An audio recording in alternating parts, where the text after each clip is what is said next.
Welcome to Caucus Connections, a podcast with the Kentucky House Majority Caucus.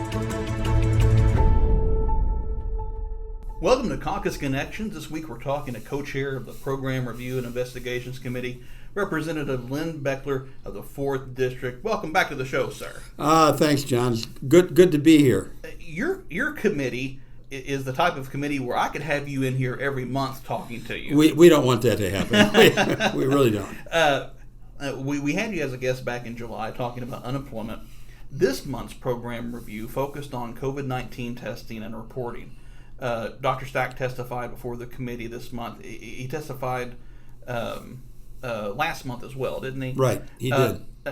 How do you think the meeting went? You covered a lot of ground today, didn't you? We really did cover a lot of ground.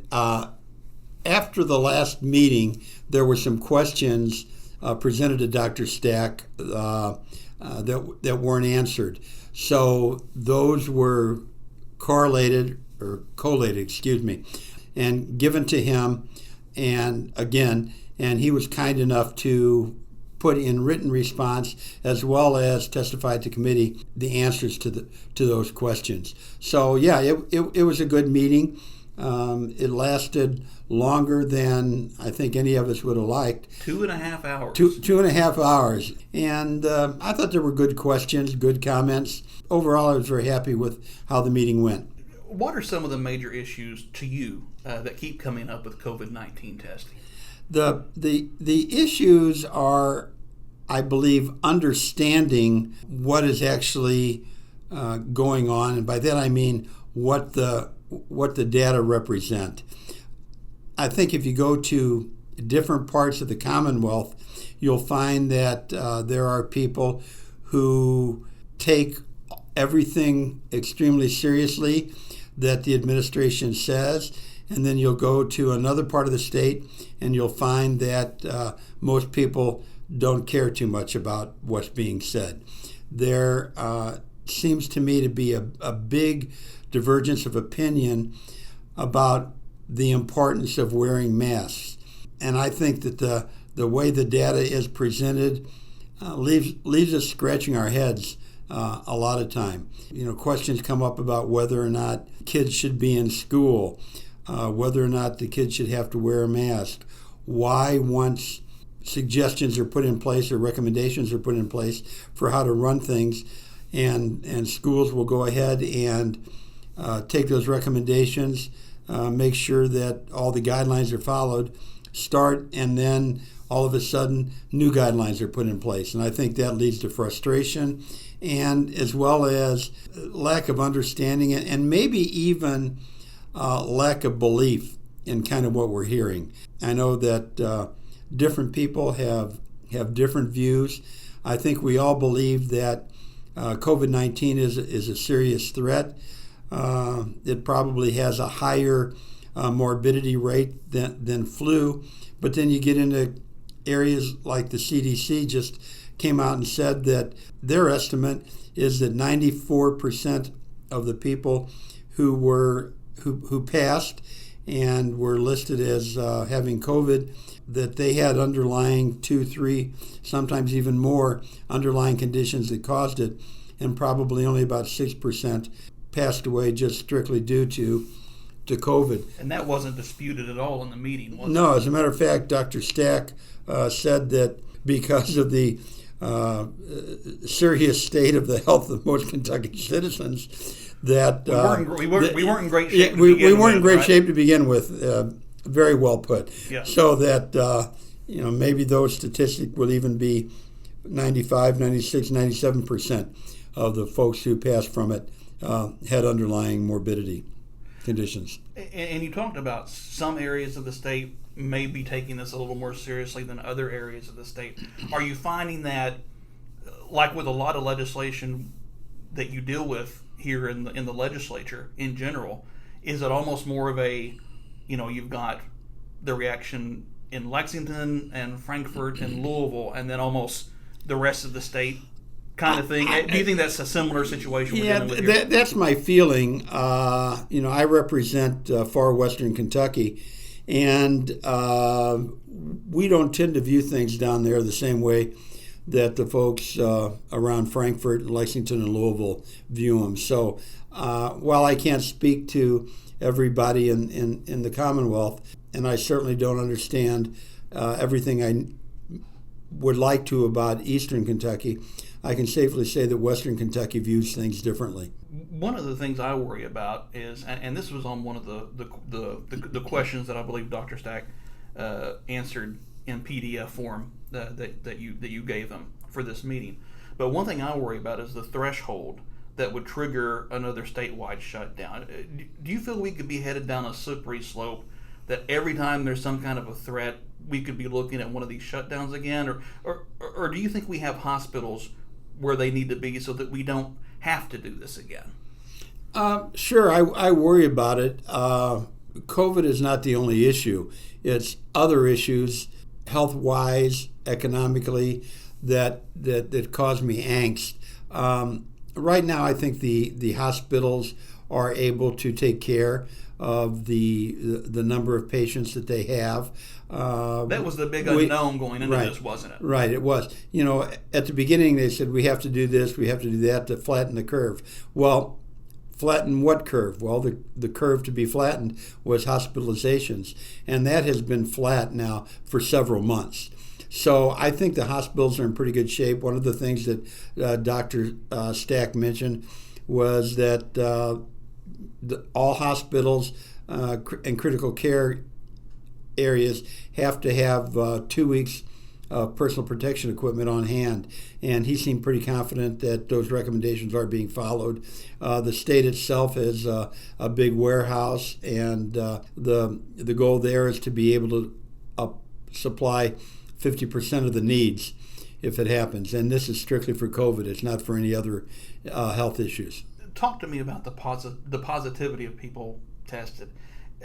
The positivity rate, it has nothing to do with the overall population of the state, right? It just has to do with the actual people being tested, correct? That is correct. So if someone has COVID but hasn't been tested, then they're not in that rate. On the other hand, if somebody has been tested positive and goes back in a couple days and tests positive again, then it turns out that increases the rate. Obviously, for one person, it's not a great number, but if that happens statewide, it makes the rate increase. And we talked about comorbidities earlier with the 94% underlying factors. How comfortable are you that non-COVID related deaths are being reported accurately? They talked about that committee of the people that decide. Who do we know who's on that committee? Do we know the folks that are making those decisions? I don't know the names of those folks. They are primarily doctors, epidemiologists. We brought that up in the meeting today, and it seems like a good medical cross section. With regard to how comfortable I personally am, I still question things. Maybe it's my basic cynicism about almost everything that makes me question it. But Dr. Stack is very sincere. I do believe he's trying to do the best that he can. I get a little concerned when public health, as defined by what we're going through now, is the overriding decision that has everything done in the state. I think we're back to, if I'm not mistaken, a couple hospitals that have stopped doing, quote, elective, unquote, surgeries. And I see that as a problem. If, for example, I have a bad knee and I'm actually in need of a knee transplant and I don't get it, then I end up moving around a lot less, maybe end up in a wheelchair. And, once you're in a wheelchair, oftentimes your health deteriorates even more. So those are things that concern me. I'm also concerned about the fact that our kids aren't back in school. I'm not a believer for the younger ages of non-traditional instruction, i.e., over the internet, Zoom, etc. I have young grandchildren, and I can see what they what they go through trying to understand on a Zoom call. Heck, we have, in my family, I have 4 children. They're all married. We have 12 grandchildren.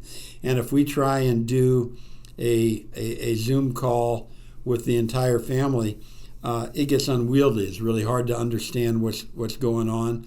I spoke to Dr. Stack about that briefly, not with that detail, but about having kids held out of school.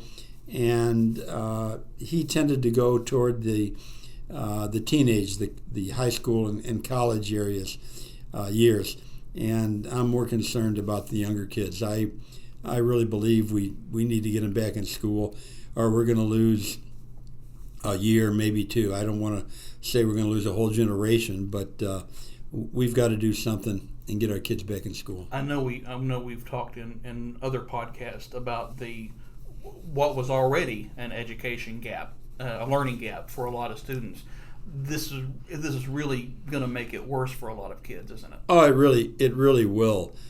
Maybe if you're in college, or maybe even in high school, you can pick things up remotely like that. But I don't see it happening for kids in grammar school. And there's a lot of developmental issues in there too, aren't there? Oh, absolutely. There are plenty of studies that show that human interaction at all ages is needed, but especially in the younger children. Representative Koenig had a good point about oversight. Your committee specifically, and also Senator West talked about kind of the communication breakdown between the administration and the legislature.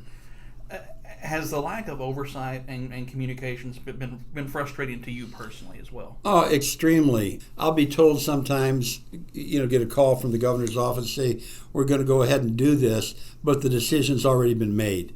And that is extremely frustrating. It may be a great decision, but not to have discussed it beforehand, not to have any input, not to be able to tell the governor or his staff what the folks in my district think is really a frustrating thing. And it's caused a kind of a different beast altogether, hasn't it, as far as states of emergency go? Usually they're for regional issues, tornadoes, right, mudslides, things like that. But this is a statewide state of emergency that could have used some input from the legislature, because each of you know your own districts. Absolutely. The one size fits all, it just doesn't. Well, let's talk about the recovery rate a little bit too. I think you touched on this in the meeting. Just because someone isn't contagious or infected doesn't mean that they're recovered. Try to help me explain that a little bit. Well, the way I'm not sure I can do a real good job of explaining it either, but the way Dr. Stack explained it, or at least the way I understood, was that it's hard to define what recovery is. He used an example of, take a heart attack, for example. Somebody has a heart attack and that person goes back to work, but is that person fully recovered or not? Because, and I'm going to say, I don't know what it is, titrates or whatever it is, in that person's system after undergoing the heart attack may still be higher than they should be. So just because that individual is working and feeling better, does that mean that the individual is fully recovered? And there's never been a definition for that. So bottom line with this is we don't have a definition for what fully recovered means. And so that number can still, I think that's what's frustrating for a lot of people, is you see the number of people that have tested positive, you see the number of deaths and so forth, but then you see the number of recovered, and it's nowhere near what you would think it would be. Right. If you can't define what it means, then the number is almost meaningless. Right. And we'll make this the last point, because this really struck me during the meeting. Dr. Stack said in the meeting, we can't live in fear. But I don't know about you, but isn't that in effect what we've been encouraged to do since March? Every time you turn on the television, which maybe says I shouldn't turn it on so frequently, you take a look at the news and it comes up, safe, not sorry, and they give the statistics on the coronavirus. And